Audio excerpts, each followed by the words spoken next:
যখনই প্রথম ফুৎকার, কি সেই ফুৎকারের আওয়াজে সে আপনার বাঁশিটা যে বাজবে, যেমনই বাজা পৃথিবী নড়চড়া শুরু হয়ে যাবে, প্রকম্পন শুরু হয়ে যাবে। আল্লাহ রাব্বুল আলামিন বলেন, ইয়া আইয়ুহান নাসু তাকু রাব্বাকুম, হে পৃথিবীর মানুষ লোক সকল, তোমরা আল্লাহকে ভয় করো, তোমরা আল্লাহকে ভয় করো। ইন্না জালজালাতাস সাআতি শাইউন আযীম, তোমরা আল্লাহর প্রকম্পনের ব্যাপারে, এই কঠিন প্রকম্পন যে হবে, এই কঠিন প্রকম্পনের ব্যাপারে তোমরা আল্লাহকে ভয় করো। কেন ভয় করবে? শোনো কি ভয়াবহ সেদিন হবে। ইয়াউমা ইয়াতারাউনাহা তাযহালু কুল্লু মুরজিয়াতিন আম্মা আরদাআত ওয়া তাযাউ কুল্লু যাতি হামলিন হামলাহা, সেদিন এমন একটা বিভীষিকাময় হবে যেদিনকে যখন প্রথম ফুৎকার দেওয়া হবে, সেদিনকে পৃথিবী তরফর হয়ে যাবে। ইয়াউমা তারাউনাহা তাযহালু কুল্লু মুরজিয়াতিন আম্মা আরদাআত ওয়া তাযাউ কুল্লু যাতি হামলিন হামলাহা, যখন প্রকম্পন শুরু হয়ে যাবে, পৃথিবী যখন প্রকম্পন শুরু হবে, ওই সময় বিভীষিকাময়টা কেমন হবে শুনে নাও। কোলের শিশু, আপনার কিনা কোলের শিশুকে মা, যে মা স্তন্যদাত্রী সন্তানকে দুধ পান করিয়েছে, ওই কোলের সন্তানকে মা ছেড়ে পালিয়ে যাবে। আহার সেই সন্তানের প্রতি তার মায়া থাকবে না, তৎক্ষণাৎ মায়াটা তার কেটে যাবে। যখন এই ভূমিকম্পনটা শুরু হবে, তখন সঙ্গে সঙ্গে সন্তানকে ছেড়ে পালাবেন। সেই সন্তানটা 1 বছরে নয়, 2 বছরে নয়, কোলের বাচ্চাকে মা ছেড়ে পালাবে। শুধু তাই নয়, গর্ভবতী যে প্রেগনেন্ট অবস্থায় আছে, সঙ্গে সঙ্গে এই বিভীষিকাময় দেখে সে গর্ভপাত করে দেবে, সন্তান ভূমিষ্ঠ হয়ে যাবে, নিজে সে টের পাবে না আমার সন্তানটা প্রসব হয়ে গেছে। 3 মাসের বাচ্চা পর্যন্ত প্রসব হয়ে যাবে, সে এমন কোনো হাত পা গুলো তৈরি হবে, আর এগুলো সম্পূর্ণ ফিটিং না হলেও সন্তানটা সেদিনকে ভূমিষ্ঠ হয়ে যাবে। আর তারা পালাতে থাকবে।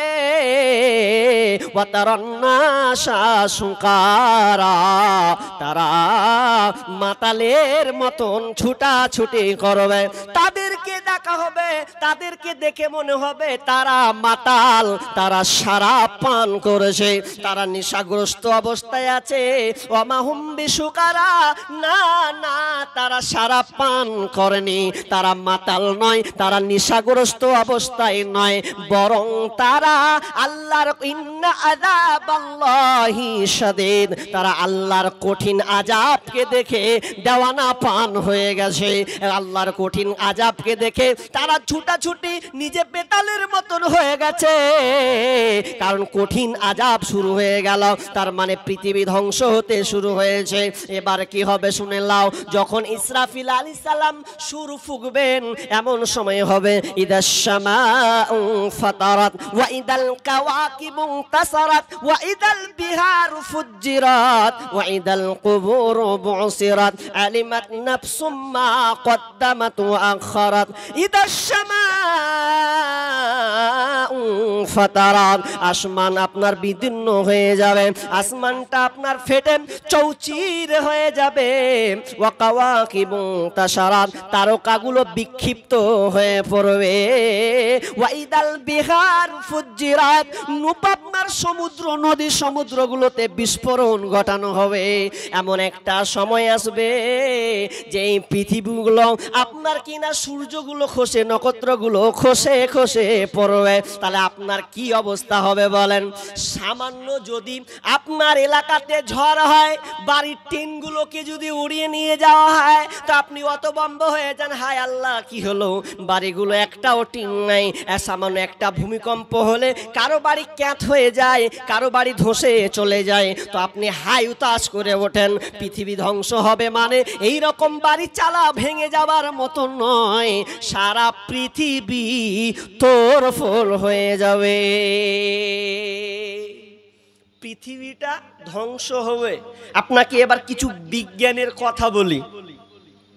আশ্চর্য হওয়ার কিছু কি, সবচাইতে বেশি আশ্চর্য হবে পৃথিবী যখন ধ্বংস হবে, বিজ্ঞানীরা সবচাইতে বেশি মাথা ঠুকবে। এটাও আছে কোরআনে। বিজ্ঞানীরা মাথা ঠুকে ঠুকে মরবে। হাই কি করলাম, এতদিন কি হলো, কি করলাম, নিজেকে কেমন হবে। দেখেন পৃথিবী থেকে সূর্য কত লক্ষ গুণ বড় ভাই? হ্যাঁ, 13 লক্ষ গুণ বড় হচ্ছে সূর্যটা পৃথিবীর চাইতে। ওই পৃথিবীটা পড়বে, জমিনে পড়বে, ভালো করে বুঝেন। এর চাইতে একটা তারা আছে, যেই তারাটা খুবই ছোট তারা হলেও এই সূর্য থেকে 33 কোটি গুণ বড়। একটা তারা সূর্য থেকে 33 কোটি গুণ বড়। আচ্ছা কটা তারা আছে? একটা তারা নয়, অনেক বিলিয়ন তারা রয়েছে, 500 বিলিয়ন তারা। তাহলে একটা তারা যদি 30 লক্ষ, মানে সূর্যের চাইতে 13 লক্ষ গুণ বড় বললাম, তো তেমনি 33 লক্ষ কোটি গুণ বড় হচ্ছে এই একটা তারা। আর একটা তারা নয়, তারা কতগুলো আছে?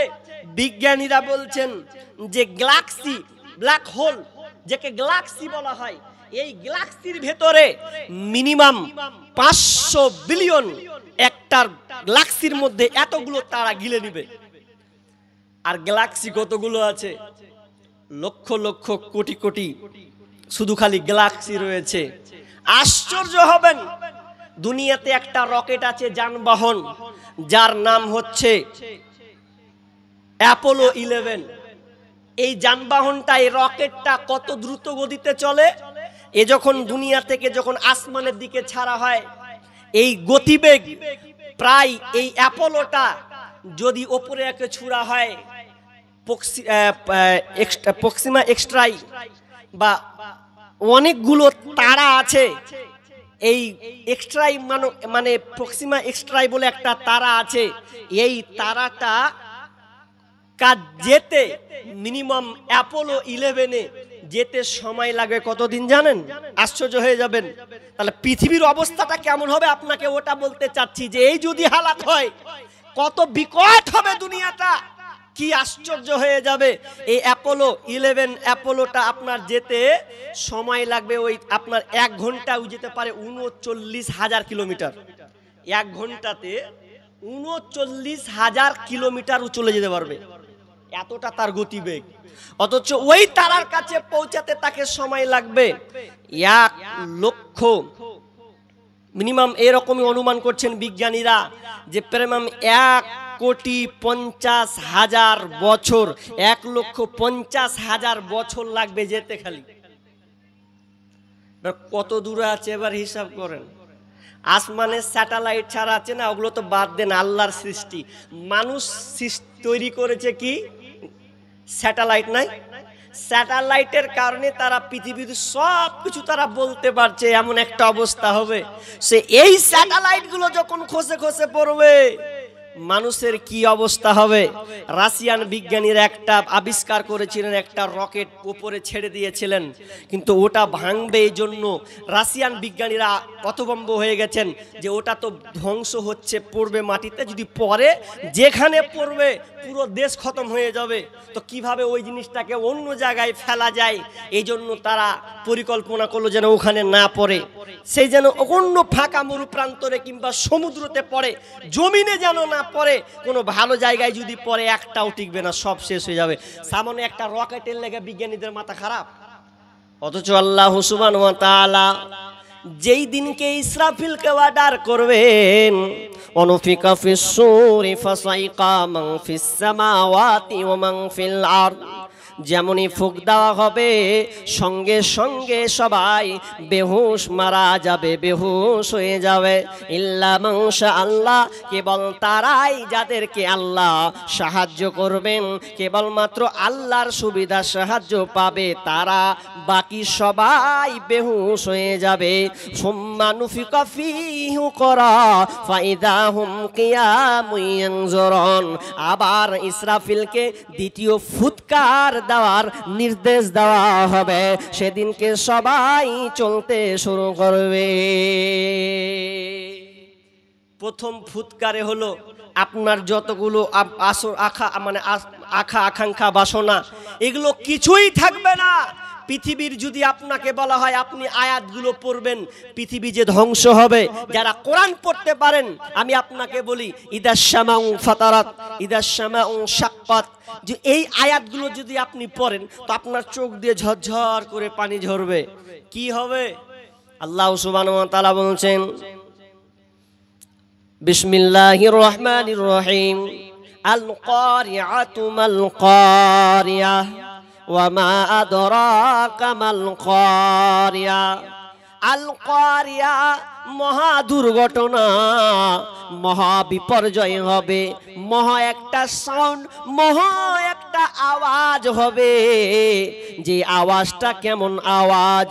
আল কারিআতু মাল কারিয়া, এই আওয়াজটাকে ওয়া মা আদরাকা মাল কারিয়া, নবী হে আপনি কি জানেন এই কারিয়াটাকে, এই মহা দুর্ঘটনা, এই আওয়াজটা কি আপনি কি জানেন? তার মানে আওয়াজটা কত বিকট আওয়াজ হবে। আল্লাহ সুবহানাহু ওয়া তাআলা এই দামি কথার জন্য একবার নয়, এখানে 3 বার প্রয়োগ করা হয়েছে। আল কারিয়া মাল কারিয়া ওয়া মা আদরাকা মাল কারিয়া, তার মানে দামি জিনিস বলে 3 বার ইউজ করা হয়েছে। তার মানে কারিয়াটা হচ্ছে বিকট একটা আওয়াজ হবে। কেমন আওয়াজ? আপনারা তো বসে আছেন কটা লোক, আপনারা জানেন আওয়াজ ফের কত রকমের হয়, মেনে রকমের আওয়াজ হয় না? তা আপনারা যারা বসে আছেন আপনাদেরকে আমি একটা কথা বলি, বলেন ভাই আপনার কাছে সবচাইতে আশ্চর্য আওয়াজ কোনটা লেগেছে, ভয়ঙ্কর কোনটা?